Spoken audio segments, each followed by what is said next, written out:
Bonjour, je vais commencer par expliquer ma compréhension des requêtes serveur client. Lorsqu'un client tape le nom d'un domaine, l'ordinateur cherche d'abord dans le fichier etc host, qui est comme un mini serveur DNS, où on peut associer des adresses IP à des adresses, pas des adresses, à des DNS. Donc, lorsqu'une requête est faite par le client, l'ordinateur vérifie dans ce menu DNS le nom de domaine qui est associé à cette adresse IP. Et si c'est une requête qui est HTTP, cela veut dire que ça, que le navigateur écoutera sur le, parlera sur le port 80. Donc, l'ordinateur cherche une application qui écoutera sur le port 80. Et dans notre cas, puisque nous voulons un serveur Nginx comme load balancer, nous allons le setter comme le serveur qui écoutera sur le port 80. TPP nous demande de faire partie euh, plusieurs, un serveur HTTP qui communiquera avec une base de données. Et pour cela, nous devons faire partie des applications. Donc, nous avons Docker qui est un outil de containerisation qui nous permet de faire partir dans un réseau et dans des conteneurs des applications qui peuvent parler entre eux. Nous avons Docker Compose qui nous permet de faire ceci. Donc, Docker Compose nous permet de faire partie de plusieurs services en même temps. Ici, voici les services, des applications. Nous allons partir une application du serveur Nginx dont on va monter notre propre fichier de configuration ici. Et ici, on demande à Nginx d'écouter sur le port 80. Nous avons aussi fait partie les serveurs HTTP, Apache. On en a un et deux, chacun dans des containers, chacun dans deux réseaux back-end différents. Et ils écoutent sur des ports différents. Donc, dans le fichier de configuration de Nginx, puisque nous voulons l'utiliser comme balanceur, nous avons ici la directive serveur qui nous permet de déclarer le site web, le nom de domaine auquel euh, le serveur répondra. On lui dit d'écouter sur le port 80. Ici, on redirige, lorsque euh, le client veut aller à l'index du, du site, la directive location nous permet de le rediriger. Ici, par exemple, on déclare un proxy TP3 serveur qui va revenir à la directive upstream qui nous permet qui nous permet de load balancer et qui nous permet de rediriger les requêtes à différents serveurs HTTPD. Et il le fait en alternance.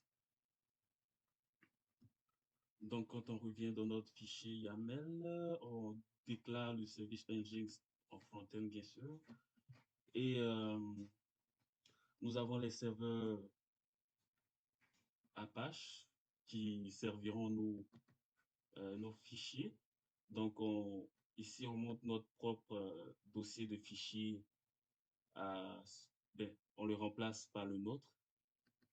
Donc, Docker utilisera nos fichiers ici.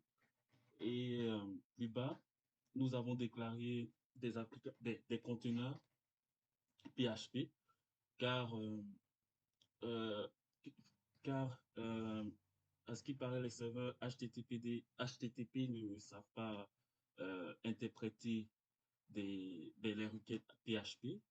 Donc, nous les faisons partie dans deux conteneurs différents. Donc, c'est ça. Et puis, nous avons les serveurs ici, euh, les serveurs MySQL qu'on déclare ici.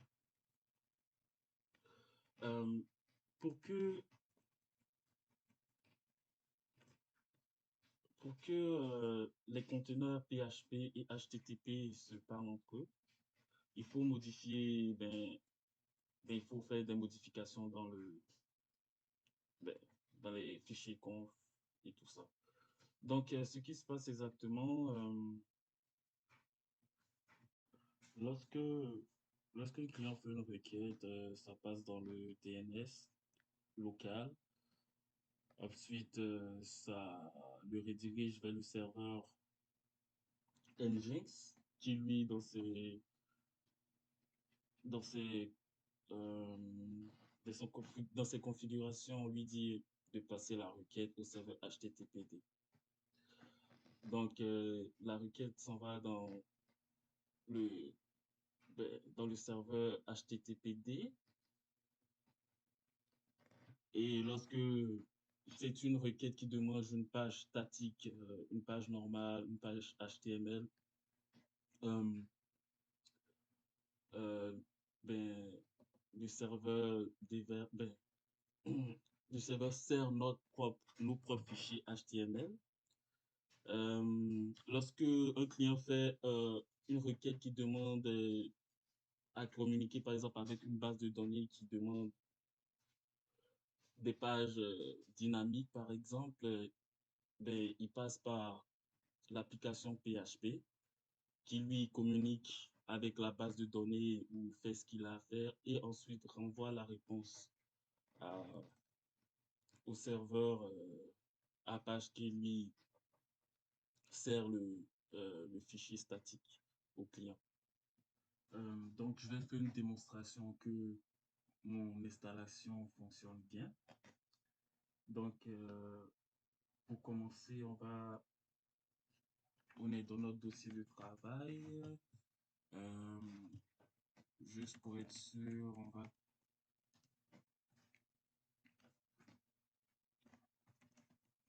on va tout désactiver. Donc, ok, il n'y a rien. Donc,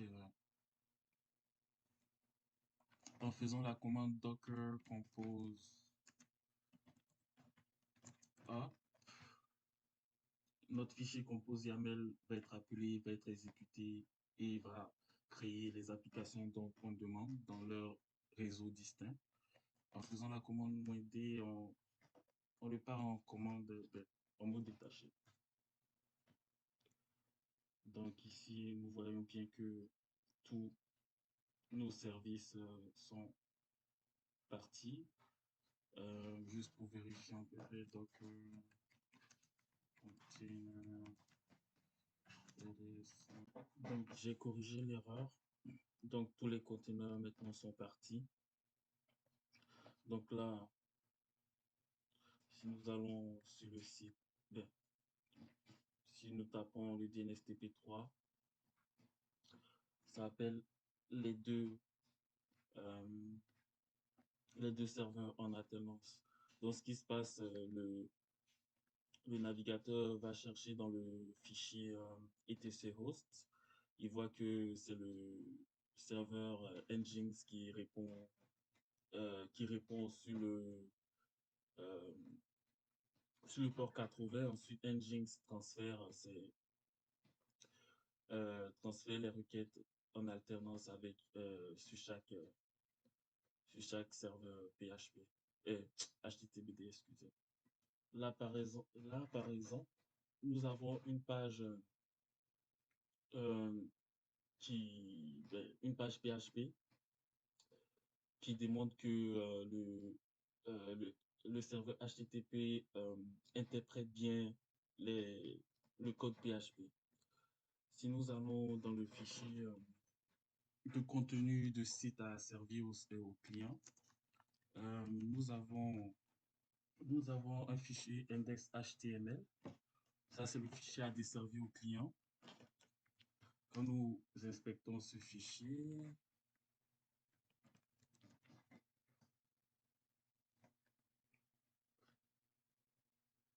nous voyons ici, c'est pas ça, c'est parce que dans les configurations, dans les configurations euh, des serveurs Apache, on peut définir quel fichier euh, consulter en premier avant l'autre. Et puis ça, je pense, ça se fait euh, dans le fichier de vhost qui nous permet de distinguer les sites web normalement dans un serveur Apache. Donc, on va aller voir ce fichier-là.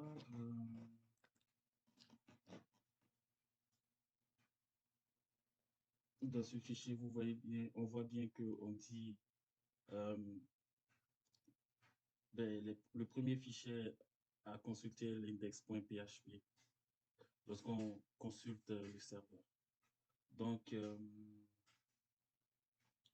lorsque nous revenons dans notre fichier index.php,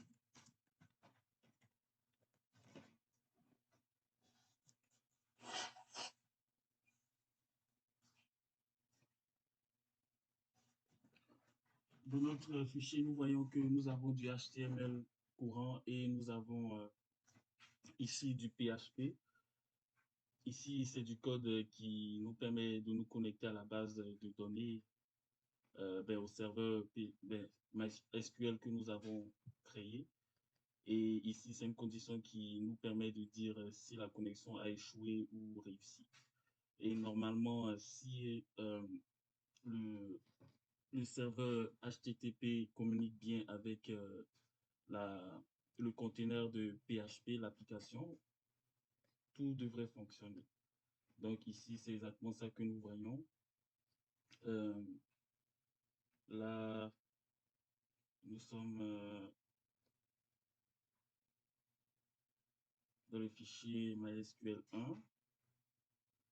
Nous voyons que ça appelle en alternance si la connexion a réussi. Ça veut dire que le serveur a pu bien interpréter le PHP. Donc, c'est ça. J'ai pris 10 minutes à peu près. J'ai pas pu rentrer en détail. Donc, voilà.